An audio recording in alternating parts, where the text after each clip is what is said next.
All right, we'll get started with Dan. If you have a question, we'll get you the microphone. Who has the first question for Dan? Start with Ryan on your right, Dan.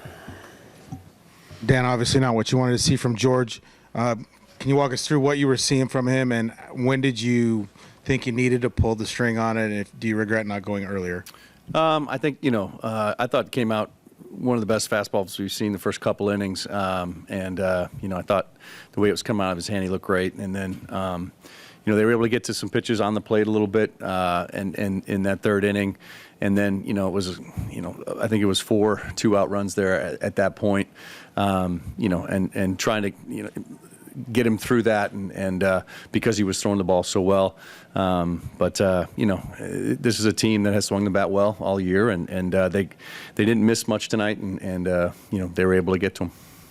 Other questions for Dan? Yeah, Daniel. Dan, we saw Brian go out to the bullpen in the third inning. Under what circumstances were you considering going to him?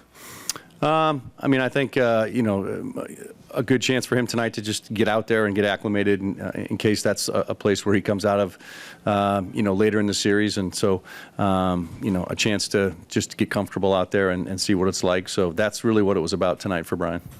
First row on your left, Dan. Adam. It looked like the Blue Jays were aggressive with George early. What did you notice in their approach? Yeah, again, the first couple innings, I thought he was dynamite and really came out at good location and good heaters coming out of his hand and was able to, keep him in check. And then, this is a team that's going to hurt you if you make mistakes on the plate. It looked like there were a couple that they were able to get to, and really that's where it was at that point.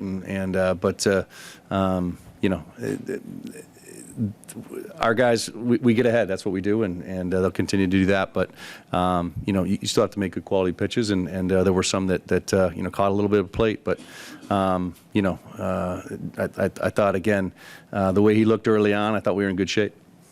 Third row, right center, Annie. Julio gets the homer early, but then Bieber really settles down there. What did you see from him in those middle innings, and did you see any adjustment he made?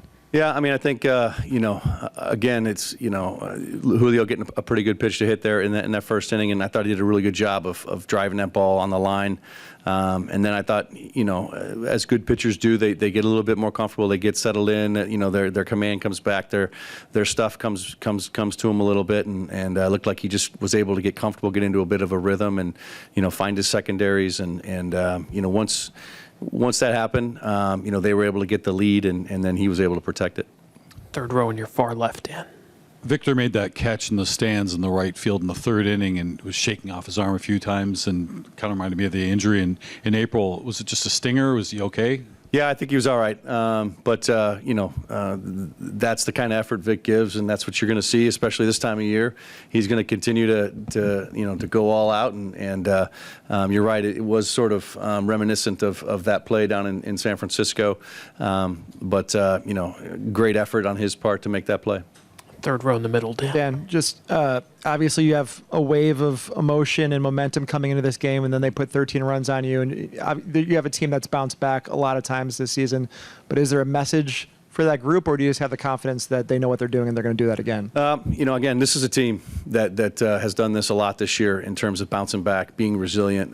We've used a lot of words for it, but tomorrow's going to be that opportunity again for us, and these guys know how to prepare and be ready for that. And I don't expect it's going to be an issue for them at all. This is a team that has proven over and over again that fighting back, bouncing back.